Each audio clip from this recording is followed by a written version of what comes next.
Hi friends, welcome back to my channel. ഇന്നത്തെ വീഡിയോയിലൂടെ നമ്മൾ നോക്കുന്നത് നമ്മൾ മലയാളികൾക്ക് മറക്കാൻ പറ്റാത്ത മലയാള സിനിമയിലെ ചില ക്യാരക്ടറുകളും അത് അഭിനയിച്ചത് ആരാണെന്ന് പറയുക പോലും വേണ്ട. ആ ക്യാരക്ടറിന്റെ പേര് മാത്രം കേട്ടാൽ തന്നെ നമുക്ക് മനസ്സിലാവും അത് ആരാണ് ചെയ്തത്, നമുക്ക് ഓർമ്മ വരും. അങ്ങനെയുള്ള ഒരു 10 കഥാപാത്രങ്ങൾ ഏതൊക്കെയാന്നുള്ളതാണ് ഇന്നത്തെ വീഡിയോയിലൂടെ നമ്മൾ നോക്കുന്നത്. നിങ്ങൾക്ക് ഈ വീഡിയോ ഇഷ്ടമായി നിങ്ങൾ തീർച്ചയായും വീഡിയോക്ക് ലൈക്ക് ചെയ്യണേ.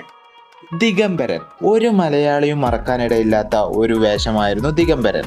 നായകനേക്കാൾ 10 മടങ്ങ് ഉയരത്തിൽ നിൽക്കുന്ന ഒരു ദുർമന്ത്രവാദിയുടെ വേഷമായിരുന്നു ദിഗംബരന്റെ. മിസ്റ്റർ പോഞ്ഞിക്കരയെ മറക്കാൻ ഒരു മലയാളികൾക്കും സാധിക്കില്ല. കല്യാണരാമൻ എന്ന ചിത്രത്തിലെ അത്യുജ്വല വേഷമായിരുന്നു പോഞ്ഞിക്കര. 500 ആനെ മറക്കാൻ മലയാളികൾക്കാവുമോ? ഇല്ല, ഒരിക്കലുമില്ല. ഗോഡ് ഫാദർ എന്ന ചിത്രത്തിലെ ശക്തമായ അച്ഛൻ കഥാപാത്രം ചെയ്ത ആളായിരുന്നു 500 ആൻ. പവനായി ശവമായി എന്നുള്ളത് സത്യമാണ്, എങ്കിലും മലയാളികളുടെ മനസ്സിൽ എന്നും ജീവിച്ചിരിക്കുന്ന ഒരു താരമാണ് പവനായി. പഞ്ചാബി ഹൗസിലെ രമണനെയും മലയാളികൾക്ക് ഒരിക്കലും മറക്കാൻ കഴിയാത്ത ഒരു കഥാപാത്രമായിരുന്നു.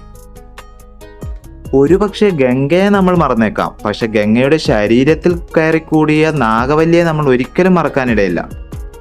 പുലിവാൽ കല്യാണം എന്ന സിനിമയിലെ മണവാളനെയും മലയാളികൾക്ക് ഒരിക്കലും മറക്കാൻ സാധിക്കില്ല. സ്ഫടികം എന്ന സിനിമയിലെ ആടുതോമയെയും മലയാളികൾ ഒരിക്കലും മറക്കില്ല. നമ്മുടെ സ്വന്തം ദാസനെയും വിജയനെയും മറക്കാൻ നമുക്ക് മലയാളികൾക്കാവുമോ? അതുപോലെ തന്നെ CBI ഓഫീസറായ സേതുരാമയ്യരെ മറക്കാൻ മലയാളികൾക്കാവുമോ? പിള്ളേച്ചനെയും സരസുവിനെയും മറക്കാൻ മലയാളികൾക്കാവുമോ? മലയാളികളുടെ സ്വന്തം സൈക്കോ ആരെന്നുള്ള ചോദ്യത്തിന് ഒരൊറ്റ ഉത്തരമേ ഉള്ളൂ, അത് ഷമ്മി ഹീറോഡ.